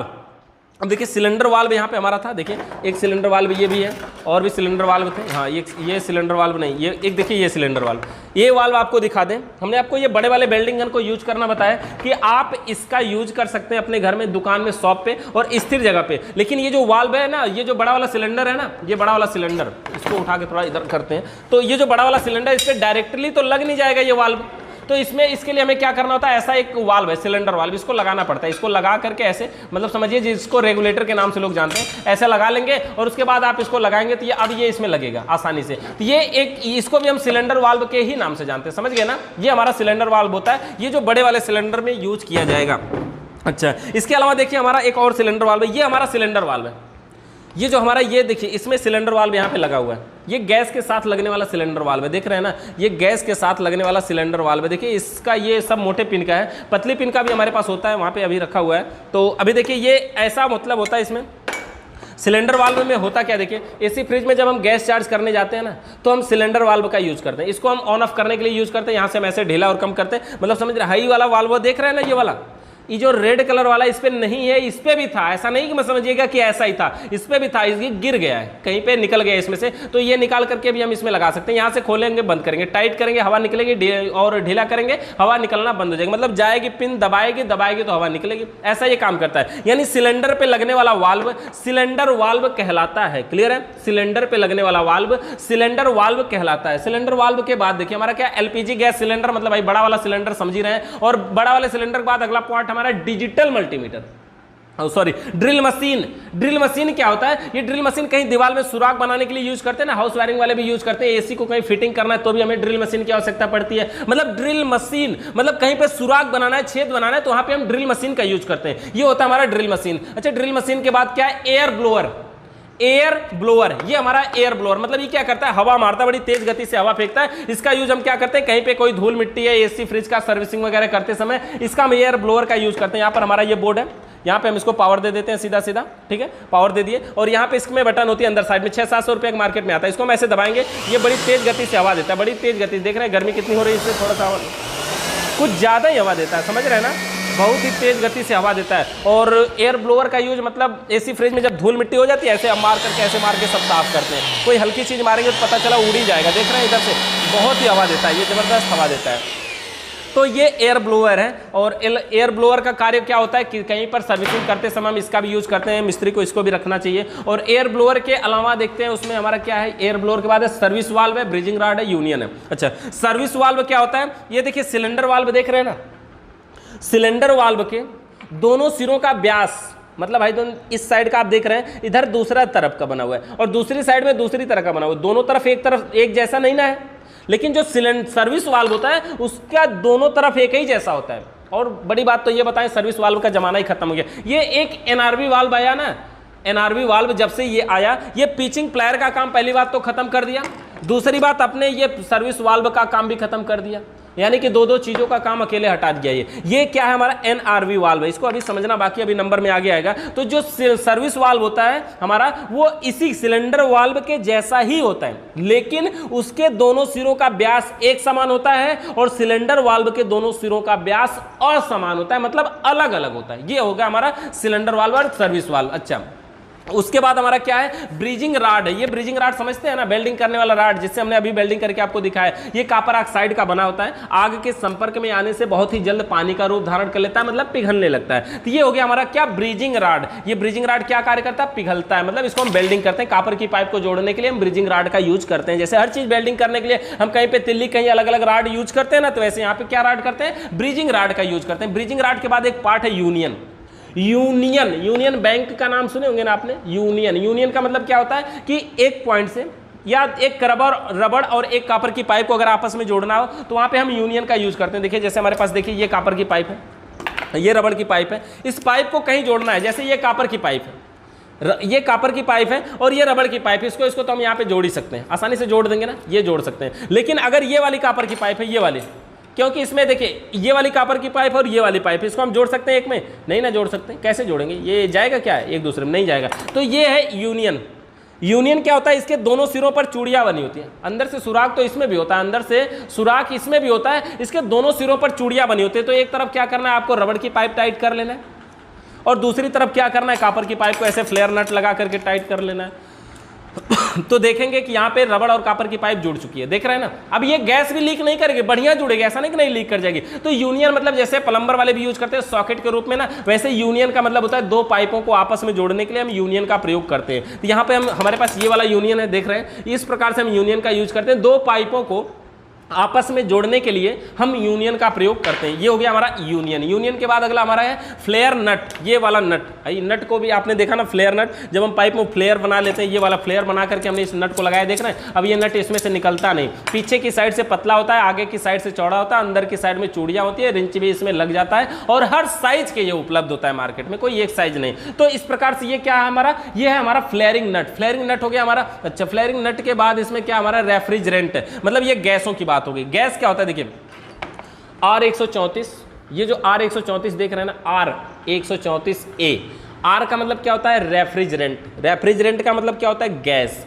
देखिए, रेफ्रिजरेंट का मतलब होता है गैस, रेफ्रिजरेटर का मतलब होता है ठंडा करने वाली मशीन। जब भी कहीं नई फ्रिज खरीद के जाती होगी, आपने अगर देखा होगा, रेफ्रिजरेटर का मतलब होता है ठंडा करने वाली मशीन उसमें है, लेकिन रेफ्रिजरेंट का मतलब क्या होता है, ठंडा करने वाली गैस। तो ये आर का मतलब रेफ्रिजरेंट, 134 इसका नंबर और ए इसका नंबर है, R134A। ये फ्रिज में प्रयोग होने वाली गैस है, फ्रिज में लगती है हमारी, और ये वाटर कूलर में, डीप फ्रीजर में, और ये कार एसी में, इन सब में हमारी R134A ही गैस भरी जाती है। इसके अलावा अगर हम गैसों की बात करें तो दिखाते हैं आपको, देखिए ये देखिए, ये भी R134 का ही कहना है। अच्छा देखिए, ये वाला हमारा R22 देख रहे हैं, R22 मतलब फ्रियान 22, इसको हम फ्रियान गैस के नाम से बोलते हैं। फ्लोरोन इसमें लिखा है ना, ये फ्लोरोन कंपनी का नाम है। और ये वाली देखिए, ये वाली गैस देख रहे हैं R134, ये गोदरेज कंपनी का है, ये गोदरेज कंपनी का नाम होता है। तो ये जो फ्लोरोन है ना, फ्लोरोन मतलब फ्रियान मत समझिए, ये फ्लोरोन कंपनी है। तो ये जो गैस है, लेकिन इसको फ्रियान गैस बोलते हैं, फ्रियान, फ्लोरोन नहीं, फ्रियान। फ्रियान गैस है, 22 नंबर की गैस है ये वाली हमारी, ठीक है। Refrigerant for air conditioner unit इस पे लिखा हुआ है, refrigerant for air conditioner unit,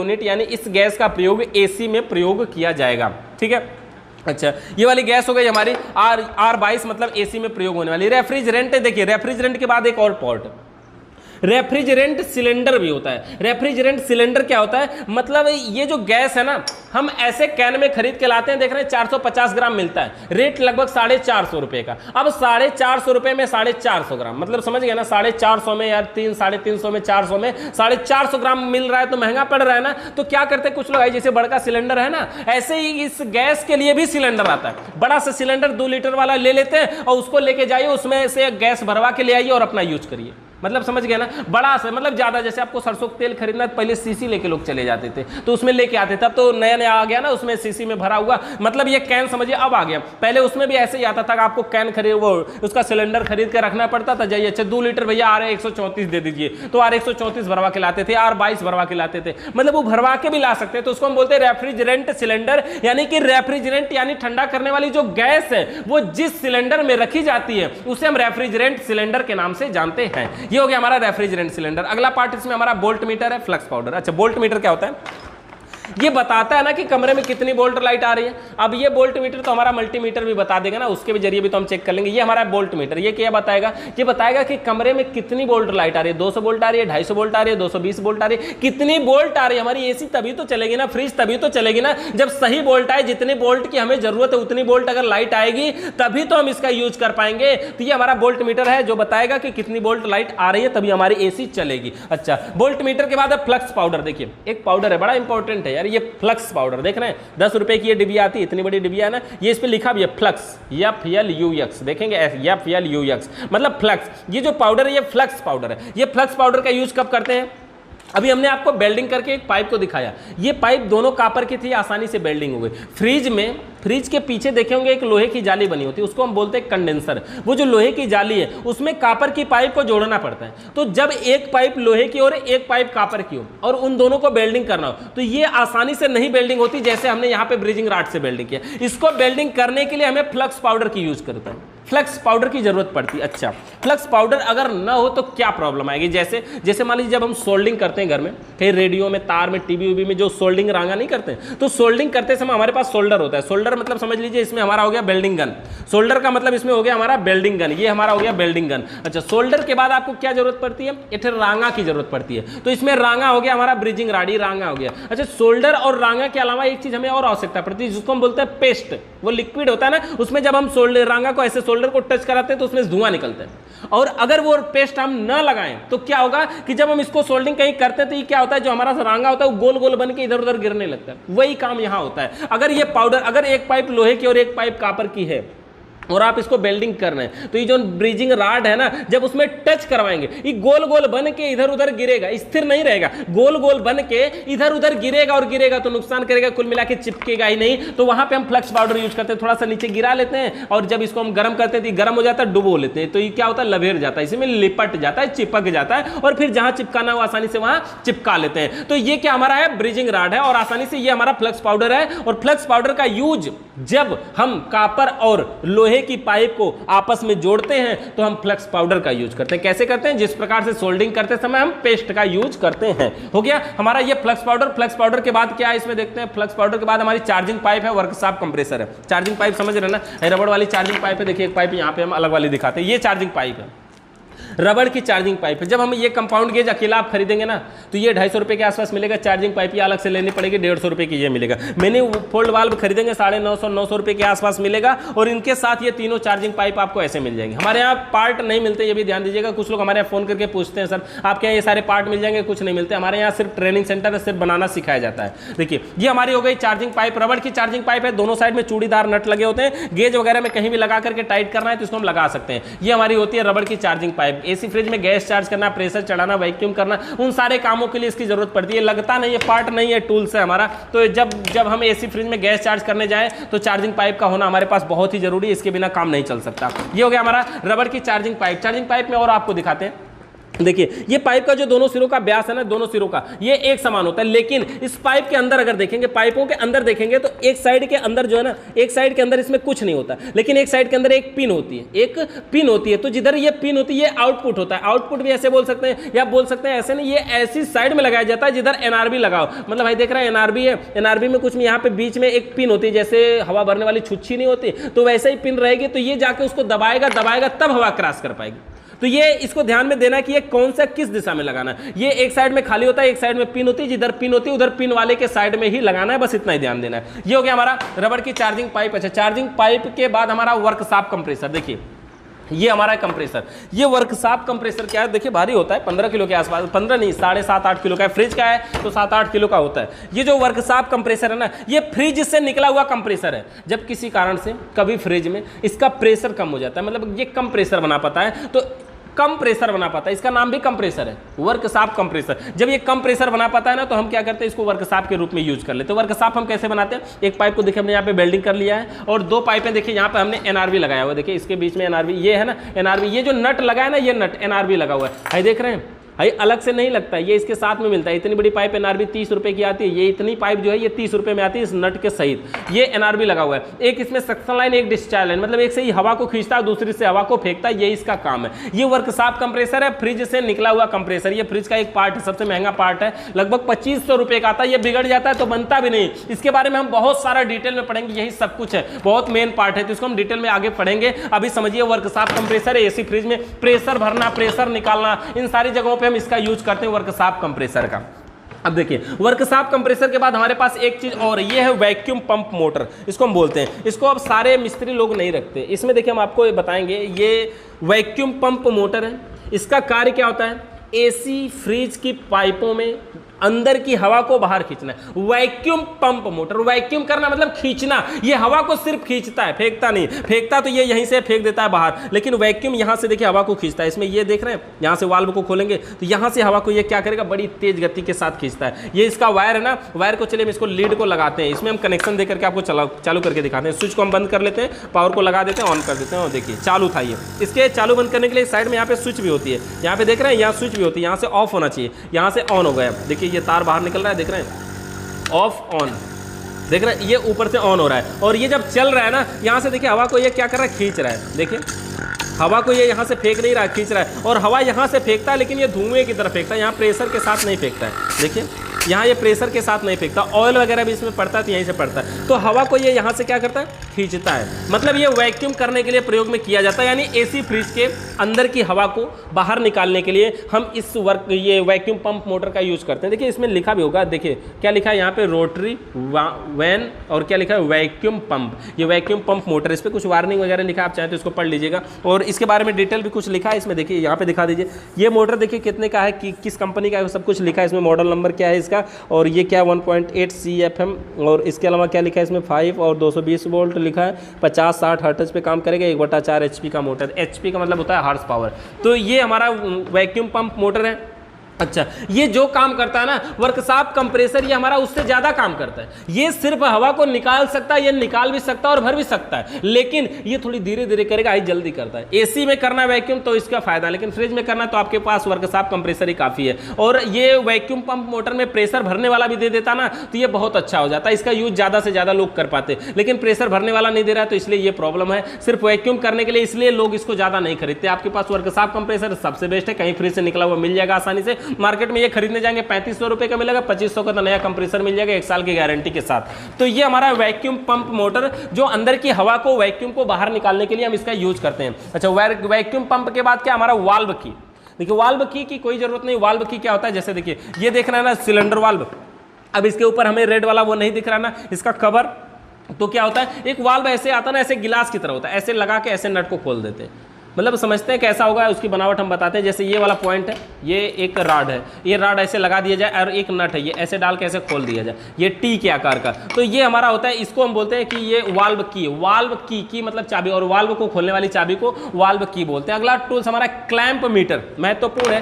clamp metre देखिए हमारा, ये भी क्लैंप मीटर, ये भी क्लैंप मीटर, ये बड़ी साइज का क्लैंप मीटर है, और ये वाली जो दूसरी हमारी है, ये छोटी साइज का क्लैंप मीटर। देखिए ये दोनों हमारे क्या है, क्लैंप मीटर। इसको हम बोलते हैं डिजिटल क्लैंप मीटर। देखिए इस पर लिखा भी होगा यार, ये देखिए क्या लिखा है, डिजिटल क्लैंप मीटर। ये जो छोटा वाला है ना, बहुत ही बेस्ट है, बहुत ही जबरदस्त है। डिजिटल क्लैंप मीटर बहुत जबरदस्त काम करता है। ये बड़ा वाला जो है ना, जितना काम करता है उतना काम ये भी करता है, छोटा वाला, और उससे मजबूत होता है। दूसरी बात, छोटा होता है, पॉकेट में रखिए, जहां मर्जी वो लेके चले जाइए आसानी से। मतलब ये छोटा होता है, समझ गए ना, और ये उतना ही काम कर देता है। एम्पियर बताता है, तार के ऊपर से बता देगा कोई मोटर कितना लोड ले रहा है। इसे चलाएंगे, चालू करेंगे, अब ये मोटर को चालू करेंगे, देखेंगे, बताएंगे ये कितना मोटर लोड ले रहा है। लेकिन इसमें एक कंडीशन है, कंडीशन ये कि यहाँ लीड पे लगाएंगे तो नहीं बताएगा, नहीं, एक तार पे लगाना है। एक तार का मतलब समझ रहे हैं ना, या तो न्यूट्रल पे ही लगाइए या तो फेस पे ही लगाइए, तो किसी एक तार पे ही लगाना है। तो यहां पर देखिए हम क्या करेंगे, ये हमारा क्लैंप मीटर है, ये ऑन ऑफ करने का लिए ये पॉइंटर है, और इसमें साइड में ये होल्ड बटन होती है, मतलब बटन को दबा दीजिए तो जितना नंबर शो कर रहा था उतने नंबर पे रुक जाएगा। ये छोटा वाला हो गया, ये बड़ा वाला हो गया हमारा, बड़ा वाला डिजिटल क्लैंप मीटर, ये भी वही काम करता है। देखिए इसको यहीं से ऑन ऑफ किया जाता है,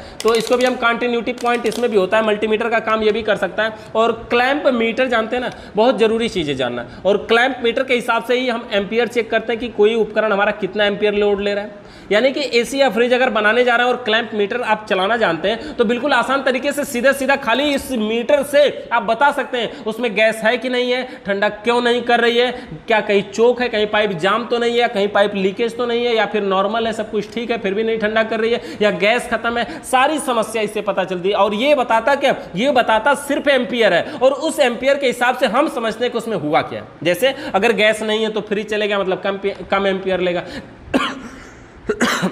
और अगर गैस है तो ज्यादा लोड लेके चलेगा तो ज्यादा एम्पियर लेगा। उसी तरह से और उसमें अगर कहीं चोक है तो और लोड लेगा, तो मतलब बहुत ज्यादा एम्पियर लेगा। तो इन सब के हिसाब से हम एम्पियर के हिसाब से पता कर लेते हैं। एम्पियर देखिए इसमें है क्या, चेक कहाँ करते हैं ये भी हम आपको थोड़ा समझा देते हैं। देखिए ये एम्पियर लिखा है, 200 एम्पियर है, इधर 100 एम्पियर, और ये लहराते हुए मतलब एसी करंट का है। तो इसको हमें अगर आपको लगता है कि 200 एम्पियर के अंदर की बात है तो हम 200 पे चेक करते हैं। वैसे हम अधिकतम 200 एम्पियर के अंदर ही इसका यूज करते हैं। तो ये 200 वाले पे ऑन कर लेते हैं, और बस कोई तार गया ऐसे फंसा दीजिए, बता देगा कि कितना एम्पियर लोड ले रहा है। इधर भी होल्ड बटन है, होल्ड बटन दबा करके हम वहीं पे रोक सकते हैं। जैसे इसका क्या जरूरत है होल्ड बटन की, जैसे कहीं आड़ में चेक करें, ये डिस्प्ले नहीं दिख रहा है, होल्ड बटन कर लिया, ऐसे हटा लिया, अच्छा इतना था, तो हमें अलग से ये पता चल पाता है। ये हमारा क्या है, डिजिटल क्लैंप मीटर। इसके बाद एक अगला लास्ट हमारा पार्ट है ये एनआरवी। NRV मतलब नॉन रिटर्न वाल्व, मतलब गैस को ये वापस नहीं जाने देगा। इसका यूज हम कई बार समझ चुके हैं ना। ये नॉन रिटर्न वाल्व है, इसमें एक छुच्ची की तरफ पॉइंट होता है, दबेगा तो गैस निकलेगी, नहीं दबेगा तो गैस को ना अंदर जाने देगा ना बाहर जाने देगा, गैस को लॉक कर देगा। इसी की वजह से आज पिचिंग प्लायर का जमाना खत्म हो गया, क्योंकि हमें कॉपर की पाइप को पिंच करने की जरूरत नहीं पड़ती अगर ये वाल्व लगा देते हैं तो। और इससे कई फायदा होता है। फायदा क्या क्या है कि देखिए, अगर फ्रिज में गैस चार्ज करके पिंच कर दिए और गैस लगता है कि आपको अब कम हो गई, फिर और थोड़ी सी भरनी चाहिए, तो क्या दिक्कत आएगी उसमें? बहुत सारी दिक्कत आएगी ना, क्या बहुत सारी दिक्कतें आएंगी कि उसमें हम अब गैस फिर से भरेंगे, मतलब फिर पाइप को काटना होगा, पूरी गैस उड़ानी पड़ेगी, अब फिर से गैस भरनी पड़ेगी। लेकिन एनआरबी है तो वहीं से वहीं आगे थोड़ी सी और भर लीजिए, दोबारा आपको गैस थोड़ी सी निकालना है, आधा ही निकालना है, आधा छोड़ना है, तो थोड़ा सा ज्यादा हो गया तो कम भी कर सकते हैं एनआरबी पिन को दबा करके। मतलब इससे बहुत सारा फायदा। दूसरा आदमी आया मिस्त्री, पाइप को काटना या जोड़ने का लफड़ा बार बार नहीं, आराम से पाइप को लगाइए, सीधे गैस चार्ज करिए या निकालिए, सारे काम आसानी से हो जाते हैं, ऑटोमेटिक बढ़िया तरीके से हो जाते हैं। तो इस प्रकार से ये सारे हमारे टूल्स काम करते हैं। देखिए, टूल्स का जो आपने नोट्स है उसको बढ़िया तरीके से बनाइएगा। किसी भी प्रकार का अगर सवाल या सुझाव होगा तो कमेंट करिएगा, व्हाट्सएप पे मैसेज करिएगा। वीडियो देखने के लिए बहुत बहुत धन्यवाद।